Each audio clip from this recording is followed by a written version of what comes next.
중에서 이 북한 지령을 받고 활동한 혐의로 입건된 충북 청주 지역 활동가 소식인데요.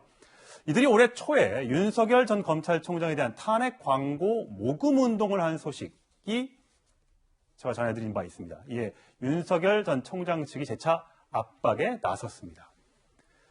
네, 탄핵 촉구를 위한 광고 모금 활동에 북한 개입 등 정치적 배경을 수사할 필요가 있다. 이렇게 얘기했는데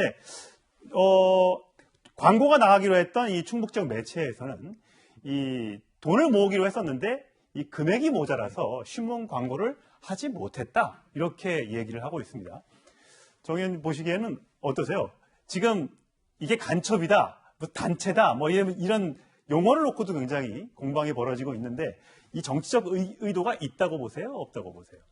저 정도 되면은 정치적 의도가 있다고 보여지죠. 그리고 이제 수사를 해야 되는데 지금 수사를 안 하고 있으니까 이제 더 수사를 해보면 더 알겠지만요.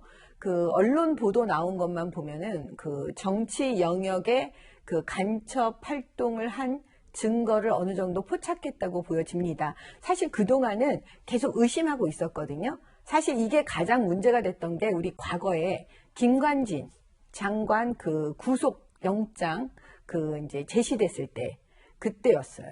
잘 기억나시겠지만은요. 보세요. 그때 당시 군 사이버 사령부에서 댓글 부대가 있을 때요. 왜 정치 영역에 댓글을 다냐 이런 거였거든요. 예. 군이 정치적 중립을 지켜라 이런 거였습니다.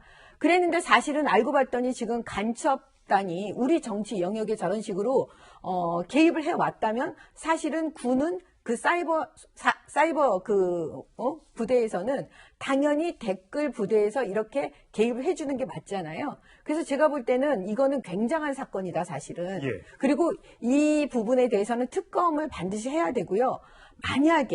만약에 이게 정상적인 정부였다면 저는 이게 정상적인 정권이었다면요. 이거는 국회도 정상적인 상황이었다면요.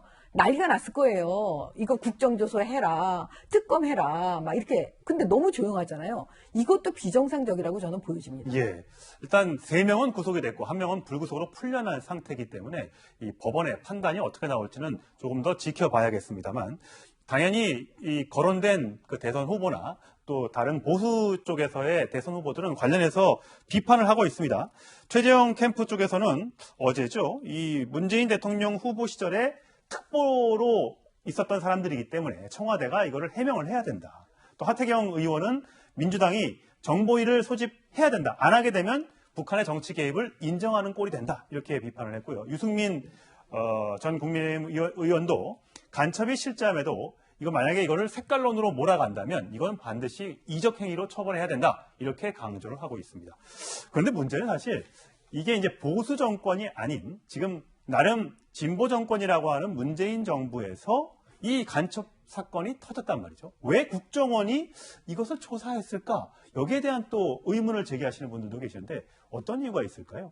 국정원은 지금 국정원대로 할 일을 하고 있는 것이죠. 예. 그리고 이제 다들 지금 뉴스들을 보시면 아시겠지만 간첩단의 활동이라고 하지만 이 목표 금액 400만 원인가요? 뭐 있는데 그걸 못 채워서 이제 광고도 못 했다라고 하는 거예요. 간첩단이 아무리 활동을 한다 하더라도 지금 우리 국민 수준이나 사회적 현실들을 봤을 때 북한이 저런 식으로 활동을 많은 게 지금 이제 사실로 이제 만약 확정이 된다 하더라도 저런 식의 활동들은 이제는 우리 사회의 성숙도로 봤을 때는 전혀 이제 영향력을 미치거나 뭔가 효과가 하나도 없다는 것이죠. 예. 만약 북한이 진짜 의도하고 저렇게 간첩단 활동을 했다고 한다면은 예. 정말로 이제 좀 전략을 좀 정말 재검토를 해야 되는 것이고 우리 사회 수준 생각해 봤을 때 이제 이런 논란들 자체가 굉장히 좀 웃음 코미디 같은 일들인 것 같습니다. 예.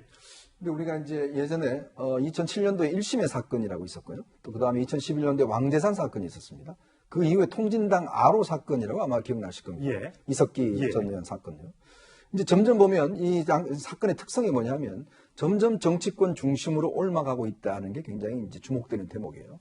예전에는 뭐 주변의 군사시설이라든지 뭐 사회단체라든지 이런 데 이제 정보를 수집했다라면 지금은 실제로 이번에 적발된 인사들을 보면 실제로 국회의원 선거에 출마하기도 하고 예. 또 이 대선 캠프에 특보로 활동하기도 하고 그러니까 점점 정치권 중심으로 어떤 면에서 보면 북한의 어떤 이 활동 영역이 넓어지고 있다. 이게 저는 굉장히 심각한 문제라고 예. 봅니다. 그건 뭐냐면 결국은 이제 의사결정 과정, 정치 과정에 북한이 개입할 수 있는 여지를 둔다는 것이고 당장 지금 내년에 우리가 대선이 있지 않겠습니까? 예. 그러니까 이 단계에서 보면 이거는 저는 굉장히 이제 심각한 문제라고 보는 것이고요. 사실 이렇게 되면 예를 들어서 우리가 그냥 북한이 뭐 간첩해서 정보 하나 수집하고 이런 차원을 넘어서서 실제 국민의 의사결정 과정에 또 정치 결정 과정에 실제로 개입할 수 있는 영향이 있다는 것이거든요. 예전에 이선실이라는 간첩 사건이 있었어요.